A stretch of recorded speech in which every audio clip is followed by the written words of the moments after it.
만약 지금 배달 플랫폼에 막 입점하셨다면 이 영상을 끝까지 보신 걸 미래의 내가 정말 고마워하게 될 겁니다.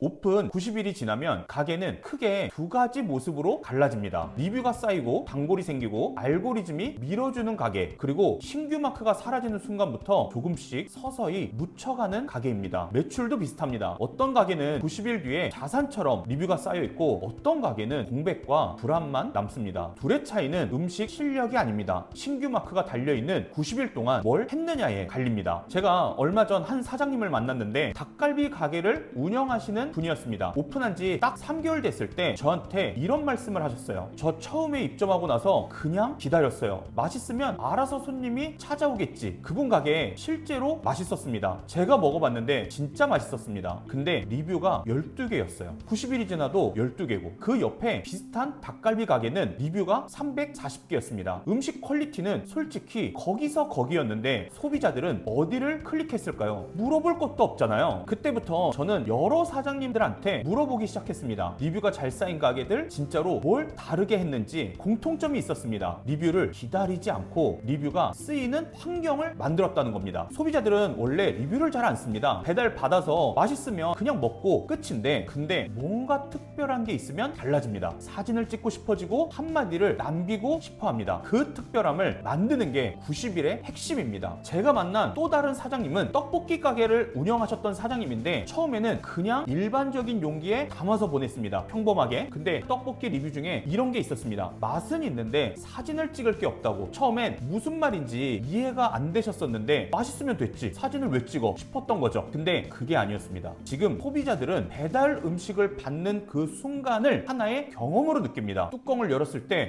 이거 찍어야겠는데 마음이 드는 순간 리뷰가 쓰여집니다. 그 사장님께서 바꾸신 건 딱 하나였습니다. 달걀 하나를 올리고 파 조금을 얹고 소스를 한쪽에 예쁘게 뿌렸습니다. 재료비로 따지면 200원도 투자를 안 한 상황이었습니다. 그 다음 달 리뷰가 3배나 늘었습니다. 심리학에서는 이걸 기대 가치 이론이라고 부릅니다. 사람은 돈을 냈을 때 눈으로 먼저 그 가치를 확인하게 됩니다. 뚜껑을 여는 그 순간이 맛보다 먼저 다가오게 됩니다. 그 첫 장면을 설계해야 됩니다. 제가 제일 인상 깊었던 사장님은 순댓국밥 가게였었는데 배달 용기 안에 항상 작은 쪽지를 넣었습니다. 손으로 쓴 건 아니고 인쇄물인데 거기에 이렇게 적혀 있었습니다. 저희 육수는 매일 새벽 4시에 끓이기 시작합니다. 뼈를 6시간 우려야 이 팩이 나오거든요. 오늘도 따뜻하게 드셨으면 합니다. 사장 드림. 그게 다였습니다. 근데 리뷰에 이런 말들이 쓰여져 있었습니다. 육수 정성이 느껴진다. 사장님 마음이 담겨 있는 것 같다. 음식만 얘기보다 그 쪽지 이야기가 훨씬 더 많았습니다. 마케팅 심리학에서는 이걸 이유 효과라고 부릅니다. 사람들은 이유가 있는 것에 훨씬 더 호의적으로 반응합니다. 왜 음식을 만드는지, 어떤 재료를 쓰는지 그 이유 한 줄이 소비자의 마음을 움직입니다. 전단지 내용이 거창할 필요가 없습니다. 재료에 대한 한 줄, 사장님의 짧은 인사, 리뷰에 부탁하는 진심 어린 문장 하나, 이것만으로도 우리 매장은 완전히 달라집니다. 그런데 솔직히 가게를 막 열었을 때는 제 방법들로만은 리뷰가 쌓이는 속도가 느릴 수 있습니다. 그때 활용할 수 있는 게 리뷰 체험단입니다. 저도 처음에는 이거 광고 아닌가 싶었었는데 체험단은 광고가 아니라 실제 경험자의 솔직한 후기입니다. 스타일시라는 플랫폼이 있는데요, 200억 투자를 받은 체험단 플랫폼입니다. 방문 배달 카테고리가 따로 있어서 배달 가게도 신청하실 수가 있습니다. 블로그 후기부터 인스타, 릴스, 네이버, 클립까지 다양하게 활용이 가능합니다. 단 하나만 기억하시면 됩니다. 체험단이 좋은 리뷰를 쓰게 만드는 건 결국 뚜껑을 열었을 때의 그 경험입니다. 플레이팅과 전단지 준비된 상태에서 체험단을 부르는 게 가장 맞는 순서입니다. 리뷰 이야기를 하면서 꼭 드리고 싶은 말씀이 있습니다. 제가 아는 사장님들 중에 하루에 딱 20분을 리뷰 댓글 시간으로 정해 놓으신 사장님들이 계십니다. 주방 정리하고 주문 마감하고 자기 전에 20분 리뷰 하나하나에 이렇게 답하고 있습니다. 오늘도 주문해 주셔서 감사합니다. 따뜻하게 드셨길 바랍니다. 많이 매웠죠? 다음엔 덜 맵게 해드릴게요. 꼭 다시 와주세요. 몇 달 뒤 이런 리뷰가 달렸습니다. 사장님 댓글 보고 리뷰 씁니다. 이게 농담처럼 들려도 진심입니다. 사람들은 자기 말을 들어주는 가게를 기억하게 돼 있습니다. 나쁜 리뷰도 마찬가지입니다. 정중하게 답하는 가게가 오히려 더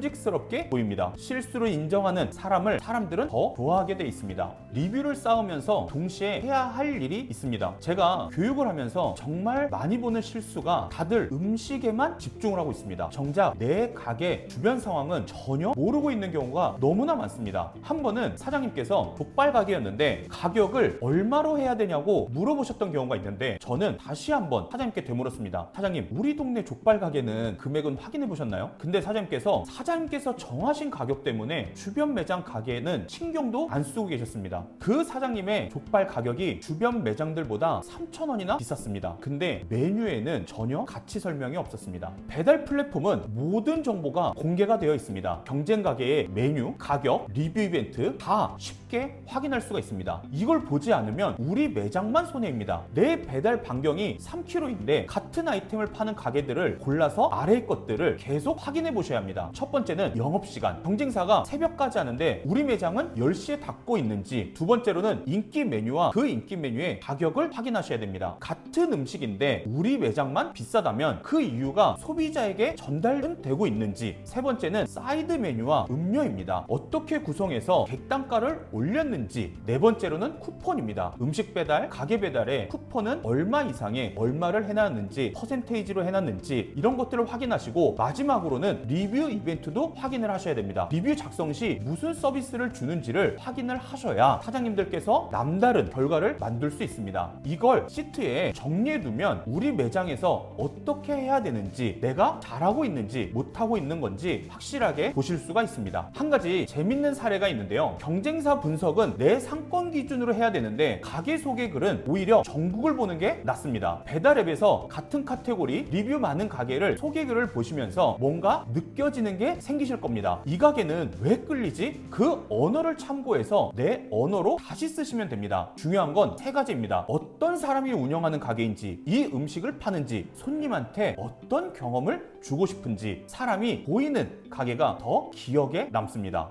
제가 이 말씀을 꼭 드리고 싶습니다. 오픈하자마자 배민, 쿠팡이츠, 요기요, 땡겨요, 네이버 주문까지 전부 다 하시는 게 맞지만 저도 그 마음을 충분히 이해하고 있습니다. 많이 열면 많이 팔리기 때문인데, 근데 실제로 처음부터 이렇게 했다가 힘드셨던 사장님들이 너무나 많습니다. 사장님들께서 주문이 들어오는 채널이 너무 많으니까 어디가 어딘지도 모르겠고 어디로 들어왔는지도 헷갈리고 리뷰도 어디 가서 확인해야 되는지 너무 헷갈리고, 메뉴 가격 하나 바꾸려면 4군데, 5군데를 다 들어가야 한다면서 너무 힘들어 하셨는데 결국 다 어설프게 운영하실 수밖에 없습니다. 제가 꼭 추천드리는 거는 처음 한 달은 한 플랫폼에서 완성도를 끝까지 끌어올리셔야 됩니다. 사진, 소개글, 가격, 쿠폰, 리뷰 관리, 이게 익숙해지면 두 번째 플랫폼, 세 번째 플랫폼, 네 번째 플랫폼을 여셔도 늦지 않습니다. 하나를 제대로 하면 다음은 훨씬 더 빠릅니다. 그게 90일을 제대로 쓰는 방법입니다. 마지막으로 제가 오늘 가장 드리고 싶었던 말씀은, 제가 동네에 새로운 가게가 생기면 며칠 뒤에 꼭 떡이 저희 집 앞에 있었습니다. 잘 부탁드립니다 라는 메모장하고 가게 사장님이 직접 들고 오셨던 거잖아요. 아파트 한 집 한 집 문을 두드리면서, 그게 저는 참 따뜻했습니다. 오픈이 동네 행사 같은 느낌이었습니다. 지금은 그런 게 전혀 없어졌습니다. 스마트폰으로 등록하고 버튼 누르면 가게가 열립니다. 편리해진 건 맞는데, 근데 저는 가끔 그때 생각이 납니다. 배달 플랫폼은 도구입니다. 플랫폼이 사장님 인생의 주인공이 되면 안 됩니다. 리뷰 댓글에 진심으로 답하는 것, 전단지에 육수 끓인 새벽 4시 이야기를 담는 것, 용기 안에 계란 하나 더 넣는 것, 그 작은 온기들이 플랫폼이 절대 줄 수 없는 것들을 만들어냅니다. 90일 동안 리뷰를 쌓고 데이터를 모으고 플랫폼을 익혀가되 그 음식을 만든 사람의 마음을 잃지 않으셨으면 합니다. 기술이 아무리 발전해도 새벽에 육수 끓이는 사람의 마음은 알고리즘이 대신할 수 없습니다. 지금 이 영상을 보고 계신 이 순간 딱 한 가지만 오늘 해보시면 좋을 것 같습니다. 리뷰 댓글 하나, 전단지 문장 하나, 경쟁 가게 소개 페이지 한번, 그게 바로 시작입니다. 감사합니다.